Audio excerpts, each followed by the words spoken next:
You are the eNCA. The U.S. state of Georgia is going to the polls today in a vote that will decide whether President-elect Joe Biden's Democrats control the Senate. Victory in the two runoff elections would give Biden control over the whole Congress. Two Republican candidates face off with two Democrats. For more on this and on the significance of this, we're joined by our U.S. correspondent in Washington, Simon Mark. Simon, good day. No doubt this is a crucial election because for all intents and purposes, it will actually determine whether the President-elect Joe Biden can move on those election promises, be it health or economy. Yeah, that is absolutely correct, Devan. This is an important day not just in terms of American politics. It's a very important day for the rest of the world because the United States Senate is an absolutely vital and very powerful institution. The Republicans are fighting tooth and nail in those two runoff elections in Georgia to retain control of two seats that they currently have.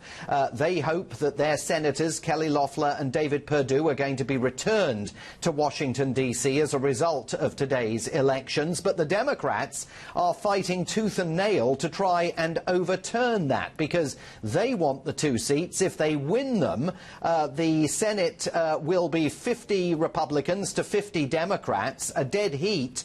But that dead heat gets to be broken by the Vice President of the United States. And the Vice President of the United States, of course, is about to become Vice President-elect Kamala Harris, a Democrat. So if the Democrats can succeed in eking out victory in these neck-and-neck races in what are traditionally Republican seats in the U.S. Senate, if they can somehow steal those seats away over the course of the next few hours, that will give Joe Biden a much easier time on Capitol Hill than he's going to face if he finds himself confronting a Republican majority in the Senate that will be able to confound him at every possible turn. And let's talk about that, because if the Democrats do not succeed, then you have a very frustrated Biden who doesn't have much freedom in choosing administrative officials or federal judges, and we see what that does.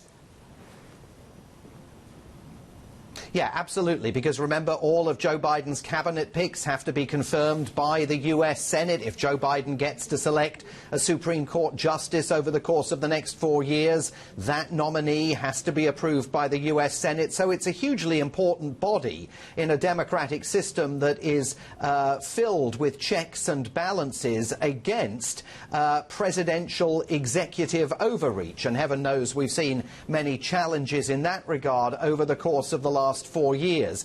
There's another thing that's going to be tested, I think, over the next few hours, and that is whether Georgia, the state, which has been traditionally Republican, is slowly moving into swing state territory. Democrats are very emboldened by the turnout in early voting in these Senate races of black voters. They believe that African Americans, supercharged by one of the candidates particularly, the Reverend Ralph Warnock, who is the pastor presiding over Martin Luther King Jr.'s old church, the Ebenezer Baptist Church in Atlanta.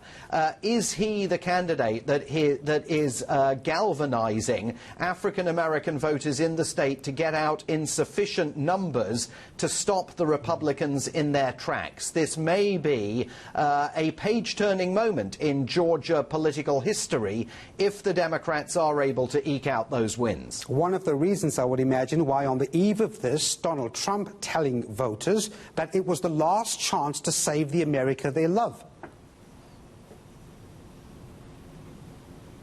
Yeah, I mean, Donald Trump is a problem, though, for Republicans in Georgia because, as you know, Devan, he spent the last 8 weeks since the presidential election falsely claiming that the presidential election was rigged, that the presidency is being stolen from him. And even last night in Georgia, he warned voters they had to be very careful about vote rigging in these Senate races. And Republican officials in Georgia worry that that is going to suppress Republican voter turnout. So they've been taking to the airwaves airwaves here today, telling Republicans essentially, don't listen to what President Trump says about the election being rigged. Your vote will count. You must get out and vote for the two Republican senators trying to win the possibility of a return to Washington, D.C. So Donald Trump's presence in this race has been potentially problematic for the Republicans. And if they lose these seats, many Republicans in Georgia will blame the president. The president will again falsely claim